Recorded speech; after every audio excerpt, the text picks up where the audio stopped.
दोस्तों, जैसा कि आपको पता है, भारत ऋषि मुनियों का देश है। संत, सत्संग और परंपराओं की वजह से ही भारतीय संस्कृति अपना अस्तित्व बनाए हुए है। विदेशी ताकतों ने सदियों से हमारी भारतीय सभ्यता और संस्कृति को कुचलने की कोशिश की है। हमारे मंदिरों को लूटा गया, तोड़ा गया, लेकिन भारत फिर भी अखंड रहा।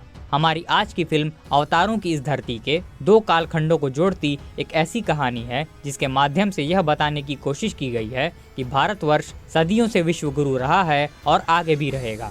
हम बात कर रहे हैं भोजपुरी सिनेमा की पहली पैन इंडिया फिल्म महादेव का गोरखपुर की। तो क्या यह फिल्म भोजपुरी सिनेमा को पैन इंडिया लेवल पर पहचान दिला पाती है या नहीं, आइए जानते हैं। लेकिन उससे पहले आदमी खाली साला मजा लेके चल जाता है, सब्सक्राइब करता ही नहीं है। करिए सब्सक्राइब करिए चैनल को, एकदम लाल बटन दबाइए, एकदम कर दीजिए सब्सक्राइब।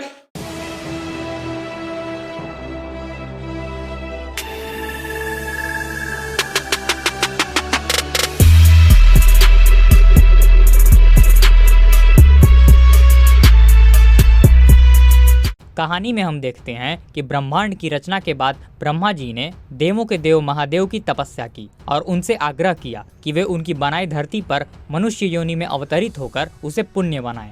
महादेव धरती पर अवतरित हुए और सप्त ऋषियों को योग शास्त्र की शिक्षा प्रदान किया। जिस वक्त भारतवर्ष का निर्माण हो रहा था, उसी वक्त एक धूमकेतु पृथ्वी की ओर तेजी से बढ़ने लगा, परंतु महादेव ने उसे अपनी ओर खींचकर एक शिवलिंग में परिवर्तित करके उसमें अपनी प्राण प्रतिष्ठा कर दिया। इसी के साथ भारतवर्ष विश्व का सर्वश्रेष्ठ शक्ति स्रोत भूभाग बन गया।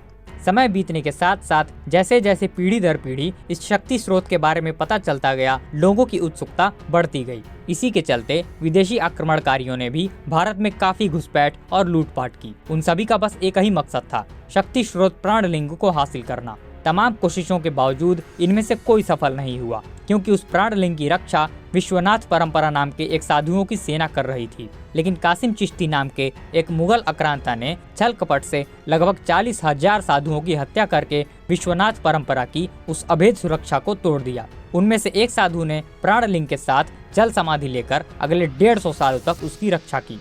अब जैसा कि सर्वज्ञात है कि इस संसार में अच्छाई और बुराई नश्वर हैं, ये बार बार पुनर्जीवित होते रहते हैं। कासिम चिश्ती और प्राणलिंग के साथ जल समाधि लेने वाले साधु दोनों का पुनर्जन्म होता है, लेकिन इस बार दोनों तरफ का पलड़ा भारी है। जहां कासिम चिश्ती का साथ काला जादू करने वाली एक डायन दे रही है, तो वहीं दूसरी तरफ साधु का साथ देने स्वयं महादेव अवतरित हुए हैं। तो अब इस महायुद्ध में किसकी जीत होती है और किसकी हार, यह जानने के लिए कम से कम इस मूवी को तो देख लो यार।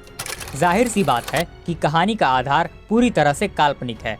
इस फिल्म को देखकर आपको साउथ की ब्लॉकबस्टर फिल्म कार्तिकेय 2 की याद जरूर आएगी, क्योंकि यहाँ पर भी अध्यात्म को आधुनिकता से जोड़ने का काम किया गया है।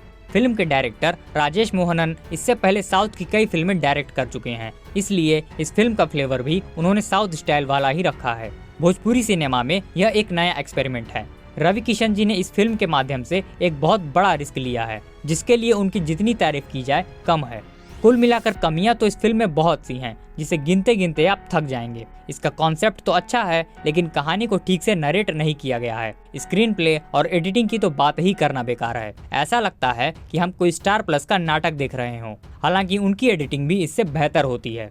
खैर, हम यही कह सकते हैं, भोजपुरी सिनेमा को पैन इंडिया लेवल पर ले जाने का यह एक जुआ खेला गया है, जो पूरी तरह से असफल होता दिखता है, क्योंकि इसका कहीं कोई हाइप नहीं देखने को मिला। खासकर फिल्म के नाम में गोरखपुर है, और गोरखपुर में ही घंटा किसी को नहीं पता इसके बारे में। तो इसे देखने और ना देखने का फैसला आपके हाथ में है। बाकी अब क्या ही बोला जाए। तो अगर आपने गोरखपुर के इस महादेव के दर्शन कर लिए हैं, तो कमेंट बॉक्स में आकर प्रसाद ग्रहण कर सकते हैं। और इसी तरह के इंटरेस्टिंग वीडियो के लिए हमारे चैनल को भी सब्सक्राइब कर लीजिए। मिलते हैं अगली कहानी के साथ, तब तक के लिए जय हिंद, जय श्री राम।